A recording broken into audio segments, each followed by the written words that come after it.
भारत में संस्कार बने रहें, भारत की स्त्रियों का सम्मान बना रहे।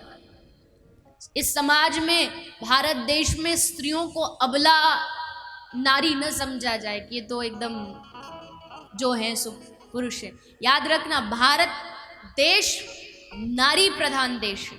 अगर यहाँ शिव की एक रात्रि आती है तो यहाँ माँ दुर्गा की 9 रातें आती हैं। अगर सृष्टि के प्रारंभ में 2 बेटे थे तो 3 बेटियां थी। अगर भारत जैसे लोग ही स्त्री पुरुष में भेद करने लगे तो क्या रहेगा। और स्त्री को क्या आप कमजोर समझते हैं? कितनी सुंदर बात कही किसी ने। अगर स्त्री की दिलेरी को देखना है तो उस समय देखिए जब वो शादी करके ससुराल जाती है। क्यों? क्योंकि उसको ले जाने के लिए, ससुराल से लाने के लिए लड़का 100 बारातियों को लेकर के जाता है और वो अकेली शेरनी अपने घर से अकेली आ जाती है बिना डरे, अनजान घर में, अनजान शहर में। और फिर आप कहते हो स्त्री बड़ी कमजोर। दिल नहीं होता कमजोर, कमजोर नहीं होता, कमजोर होता आप करके देखिए कोई ऐसा कार्य जो माताएं बहनें करती हैं, चाहे वो प्रसव हो, चाहे वो कोई भी रूप हो। मैं इसका मतलब ये नहीं कि पुरुष किसी रूप में नीचे नहीं है, लेकिन बराबर तो समझिए। अगर उसमें अपने आप को अहम पुरुषत्व की भावना ला करके कि नहीं हम जो है वही होगा, ऐसा समाज में नहीं होना चाहिए। उससे स्त्रियां कितनी आगे बढ़ चुकी हैं और आज के समय में, और आप प्रयास करेंगे, उनको मौका देंगे तो कितनी और आगे बढ़ सकती हैं। बोए जाते हैं बेटे पर उग जाती हैं बेटियां। बोए जाते हैं बेटे पर उग जाती हैं बेटियां, खाद पानी देते हैं बेटों में पर लहराती हैं बेटियां। सुख के सपने दिखाते हैं बेटे पर जीवन को यथार्थ करती हैं बेटियां। एक कुल को रोशन करता है बेटा, लेकिन दोनों कुलों को रोशन कर देती हैं बेटी। इसलिए किसी रूप में उनको छोटा समझना ये मूर्खता है, एक बहुत बड़ी।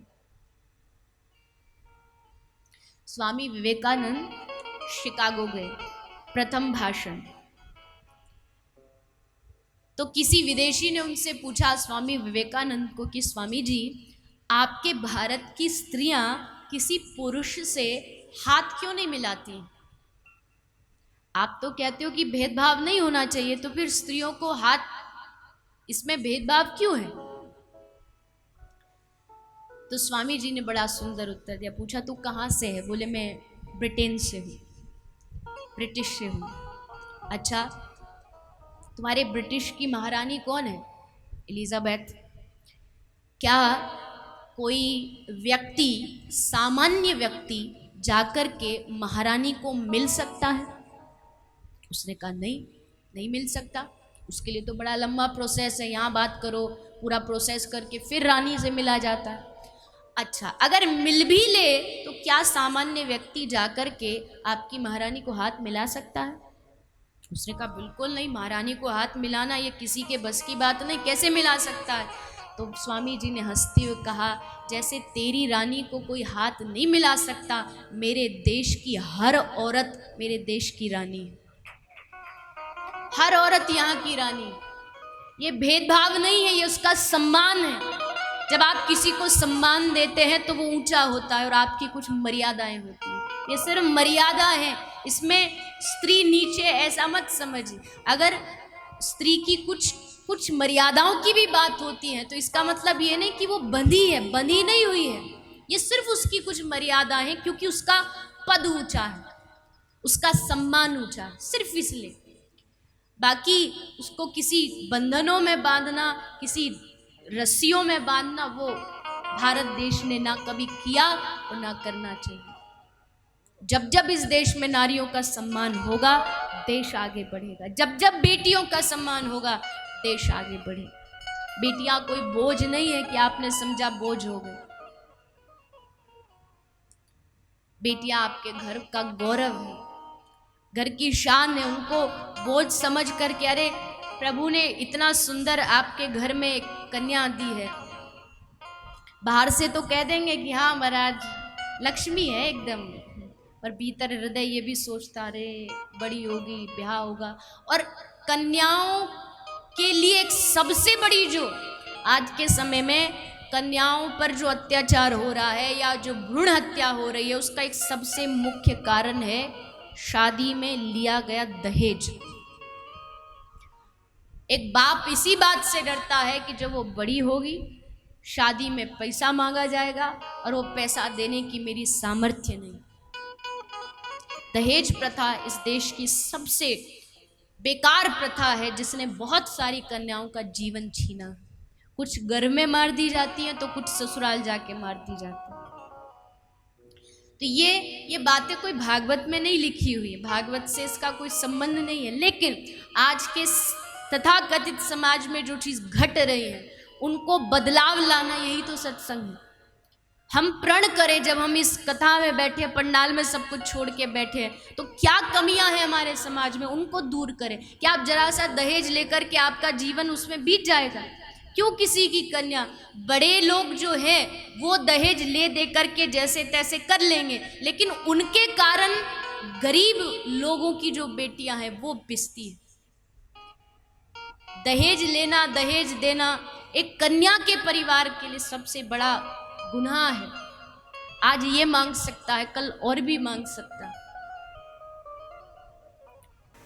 एक पिता कभी अपनी पुत्री देते समय कोई हिसाब किताब नहीं मांगता कि ये लो, मैंने अपनी बेटी को पढ़ाने में इतने पैसे खर्च किए, कपड़े में इतने लगे, खाने में इतने लगे, ला हिसाब दे रहा है तो उसको तो उल्टा लेना चाहिए, लेकिन वहाँ उल्टा उसको दबा दबा के कि ये भी दो वो भी दो। और आज गाड़ी बिना तो काम कहाँ चलता आज के समय। समझे, जो लोग अपने आप को समाज का जिम्मेदार नागरिक मानते हैं, कम से कम वो तो समझे, पढ़े लिखे आज की यंग जनरेशन तो समझे, लड़कियां तो समझे कि नहीं हम विवाह करेंगे तो इसी शर्त पर कि ना कोई दहेज लेना है ना कोई दहेज देना, तब कोई बात बने। केवल स्वार्थ के वशीभूत होकर के समाज गिरता चला जाए। तो इसलिए प्रार्थना है मेरी आप सभी से, जिनके हो गए अब उनका तो कोई बात ही नहीं, पर जिनके होने वाले हैं वो थोड़ा सावधान रहिए कि हम ऐसा कुछ कार्य करें समाज में। हाँ करना है, जरूर करिए। आपको अगर धन राशि आपके पास भगवान ने बहुत दी है, आपको खर्च करनी है, जरूर करिए। जाकर के किसी गरीब आदमी के कुछ रहने की झोपड़ी बना दीजिए। आपको इतना आशीर्वाद आपके बेटा बेटी बहू सबको मिलेगा कि आप सोच नहीं सकते। जाकर के किसी गौशाला में आप बड़ी बड़ी पार्टियां करते हैं, हम करोड़ों रुपया शादियों में लगाते हैं, लेकिन कुछ उसका हिस्सा अगर आप किसी भूखी गाय को जाकर के गौशाला में खिला देंगे तो क्या उससे आशीर्वाद नहीं मिलेगा? जो खुद खाए हुए उनको कितना खिलाओगे? आखिरकार जाते जाते यही बोल जाएंगे कि सब बढ़िया था पर रायते में नमक नहीं था। कितना भी खुश कर लो नहीं होंगे खुश। मैं ये नहीं कहती आप विवाह अच्छा ना करें, करो, लेकिन उसका दशांश 10वां हिस्सा भी अगर आप किसी गरीब को, अनाथ को किसी शिक्षा में या गौशाला में आप प्रदान करेंगे तो बड़ा उसका आशीष, उसका कृपा उसकी आपको प्राप्त होगी। तो हमारे देश को महान बनाना है तो कुछ कुछ चीज़ों को यहाँ से निकाल के फेंकना पड़ेगा।